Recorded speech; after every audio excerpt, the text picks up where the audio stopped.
Men in the dock for the murder of Gauteng health whistleblower Babita Deokaran today all pleaded guilty. The men have made a deal with the state, and that is significant given that it's widely believed her killing was ordered by someone who did not want her probe into the corruption at Tembisa Hospital to continue. Tomorrow will mark 2 years since Deokaran was gunned down in the driveway of her home. Let's speak now to Gule from OUTA, that's the organisation undoing tax abuse. Thank you so much for joining us in studio, Ali. So I would imagine that this is a very emotional day for the family because these 6 men have pleaded guilty to murdering her, and tomorrow is the 2nd anniversary of her assassination. How is she doing? Thanks for having me, Sally. We are accepting today's development with bittersweet taste, mixed emotions. On one hand, it's a positive start in the right direction. At least something happened. People have been prosecuted. It's going to send a good signal to whistleblowers in general. The battle is over, but the war continues. Because on the other hand, it's not so good news because the guys who pulled the triggers, hitmen don't hire themselves. That doesn't serve justice to Babita. And it sort of throws the family into the deep end. I'm not sure if must they celebrate or not. And as if that is not bad enough, tomorrow's day brings that fateful day when all it happened on the 23rd of August 2 years ago. And in the morning, we are going with the family to the crime scene. We did that last year. I think henceforth they will want to go there to honor her at that crime scene. So a lot of mixed emotion, but we are being consoled by the fact that NPA is saying they will pursue to find out the truth because we all need to know the paymaster. That is the back of mixed emotion at the moment. Yeah. Yes, that's what. Yeah, and I mean, you know, the fact that all 6 have pleaded guilty, and we know that a plea deal is being discussed. Does the family have any information about what that might mean going forward? You know, does it mean that the NPA is probably now chasing specific names and people? How much do you know? Look, it's a good promise that is coming from NPA. But if the previous occurrences and happenings are anything to go by, you will recall that the case had a lot of stop and goes, ditches, false starts on technical basis. That says it means I don't think they are sure what to expect. They are hoping for the best, expecting the worst.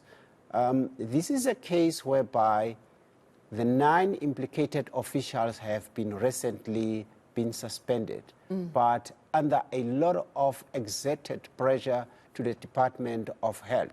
Remember, the Department of Health did not suspend the 9 officials because they had to wait for the report from SIU. Why did they have to wait a report from SIU when they could have used their own internal labor laws to suspend any person who is in the wrongdoing?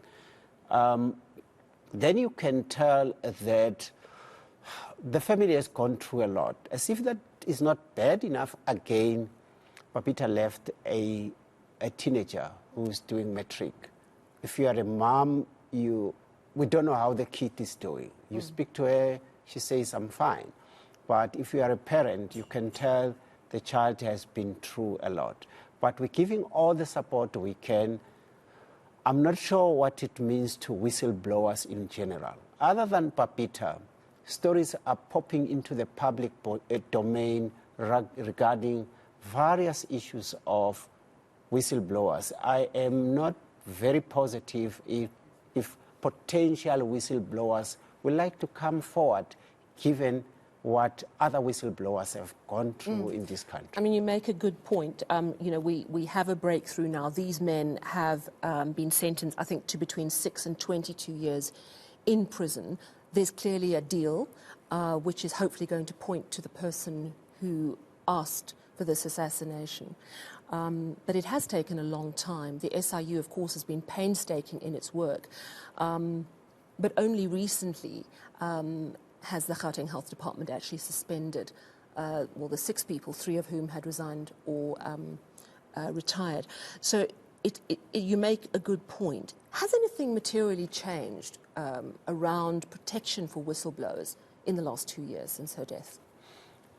More than the last 2 years, a lot of good sentiments and statements have been made from various spokespersons of the government. The act has been amended.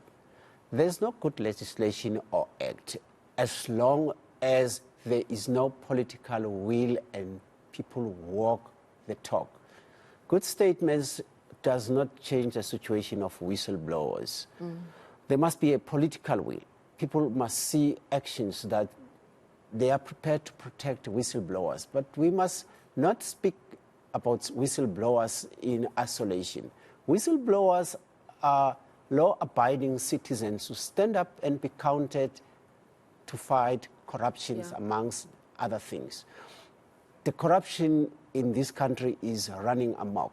As civil societies, we deal with corruption on a daily basis.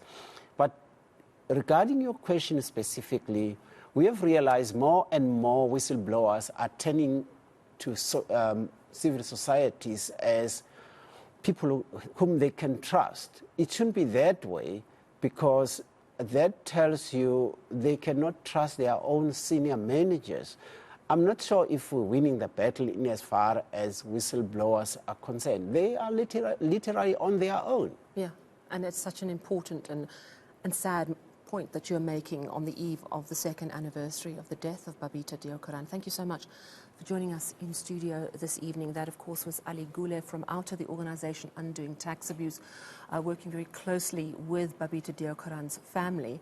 However, the men found guilty of killing Deokaran showed no remorse. That is the view of her family. The 6 accused, of course, have entered into a plea agreement with the state today. They've pleaded guilty to the crime, sentenced to between 6 and 22 years in prison. So let's just listen to what her brother had to say a little earlier today. Well, honestly, it makes us sick to our stomach. The mere fact that of the 6 of them, not one of them showed an ounce of remorse. But the sad reality and the sad part of it is, of the 6, 5 of them have young little kids, and they felt absolutely nothing of taking an innocent life. And then there was an apology rendered in court today. Do you accept that apology? Not accepted. Apology not accepted. I mean, even though you apologize, it doesn't give anyone the right to take an innocent life.